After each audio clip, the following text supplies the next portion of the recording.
মানে বিধায়ক তামুক সাজায় হ্যাঁ এক সপ্তাহ বিশিঙ্গ তামুক খায় না তামুক খাইকে কাহামুক নাই নিনি বাজে হ্যাঁ নক দে নগরং মাননা গামুং নাইলি হ্যাঁ নগরং মাননা নিনমু নু তোমা খাইতাম ওয়াতানি যাও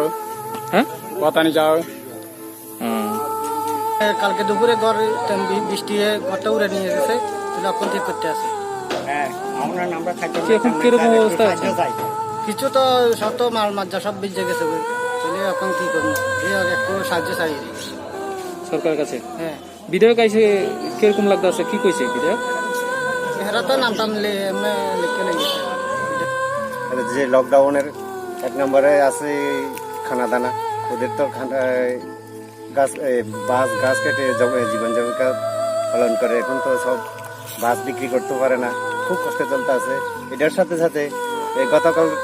সন্ধ্যা ঠিক 7টার দামে যে তুফানের মধ্যে প্রায় 6-7টা ঘর পুরো ভেঙে গিয়েছে এর সাথে সাথে এখানে যে ইলেকট্রিক খুঁটি 5টা ইলেকট্রিক খুঁটি ভেঙে গিয়েছে কোন পাড়া এটা লক্ষ্মীছড়া ডিসি ভিলেজ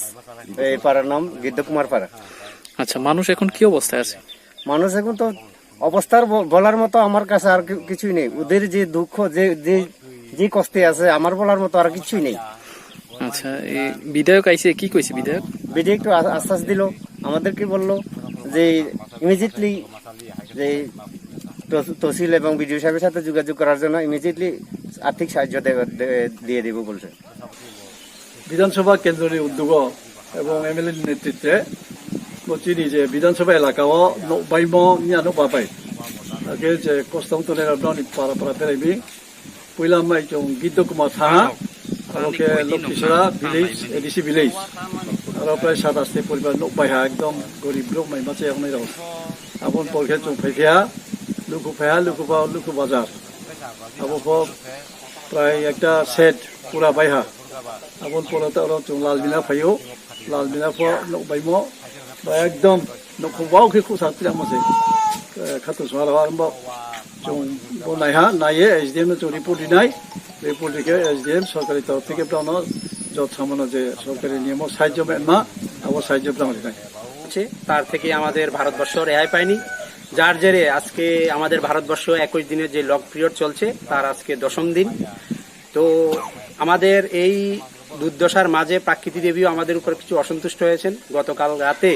ঝড়ের প্রাদুর্ভাবে আমাদের এই যে 36 শান্তিরবাজার কনস্টিটুয়েন্সি তার বহু জায়গায় অনেক বাড়িঘর ধ্বংসপ্রাপ্ত হয়েছেন তার জন্য আমাদেরকে এই লক পিরিয়ড থাকা সত্ত্বেও ওই গরিব মানুষগুলোর পাশে গিয়ে দাঁড়াতে হয়েছে আমরা লক্ষ্মীছড়া গিদ্দকুমার বিনয় প্রসাদ পাড়া রাজাপুর এইসব জায়গাগুলো ঘুরে দেখেছি যে সমস্ত লোক ক্ষতিগ্রস্ত হয়েছে তাদের থেকে আমরা তথ্যটা নিয়ে এসডিএম স্যারকে আমরা অবগত করেছি উনিও আমাদেরকে আশ্বস্ত করেছেন যে উনি তহসিলদারের মাধ্যমে এই যারা ক্ষতিগ্রস্ত হয়েছেন ওদেরকে কিভাবে সাহায্য করা যায় সেই ব্যাপারটা দেখবেন এবং তাদেরকে যথাযথ সাহায্য করবেন